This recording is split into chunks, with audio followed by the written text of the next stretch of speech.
चढ़ने हेतु यूं ही जीना क्या, इसका अर्थ क्या है और इससे हमें जीवन में क्या मार्गदर्शन मिलता है? इसका क्या कहें, जल्दी जल्दी बोलती है ना, हम बहुत धीरे धीरे बोलते हैं, बहुत स्पीड से बोलती है वो चीज। धीरे धीरे बोलो। जीना तो चाहूं, जीना चढ़ने हेतु यूं ही जीना क्या, इसका अर्थ क्या है और इससे हमारे जीवन में क्या मार्गदर्शन? जीना चाहती हूँ, नहीं, जीना चाहूँ, महाराज जी आज जीने,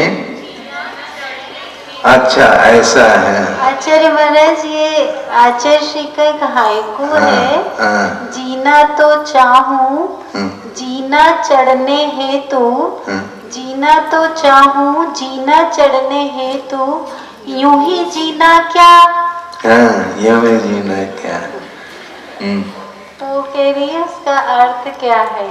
क्योंकि प्रत्येक व्यक्ति जीना तो चाहता है, किंतु जीना चढ़ना भी सीखना चाहिए।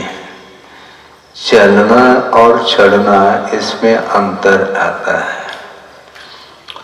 रास्ते पर हम चलते हैं, पथ पर चलते हैं, किंतु ऊपर उठने के लिए चढ़ना पड़ता है। हमने यहाँ तक समझा है, बच्चे दौड़ तो लगा सकती हैं, किंतु चढ़ते समय दौड़ नहीं लगाया जाता, गिरने का डर रहता है।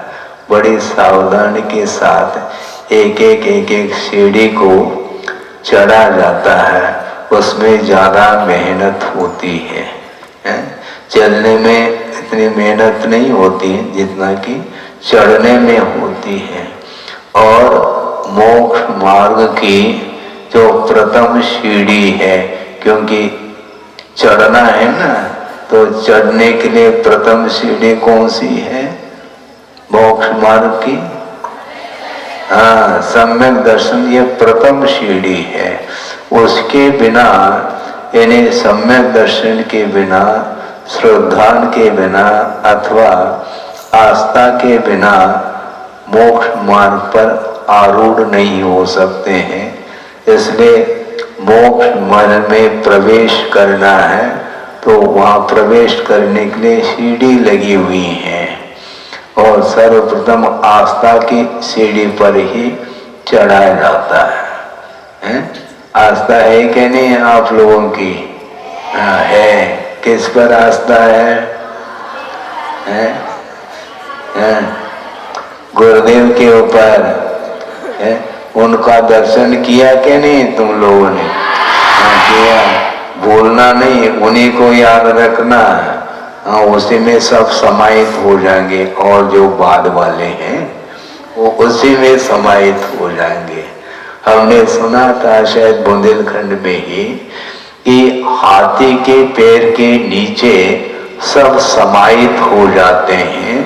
इसलिए गुरुदेव के नाम लेने से, उनका नाम स्मरण करने से सबका स्मरण हो जाता है, क्योंकि उनके बिना हम लोगों का भी विकास नहीं हुआ है।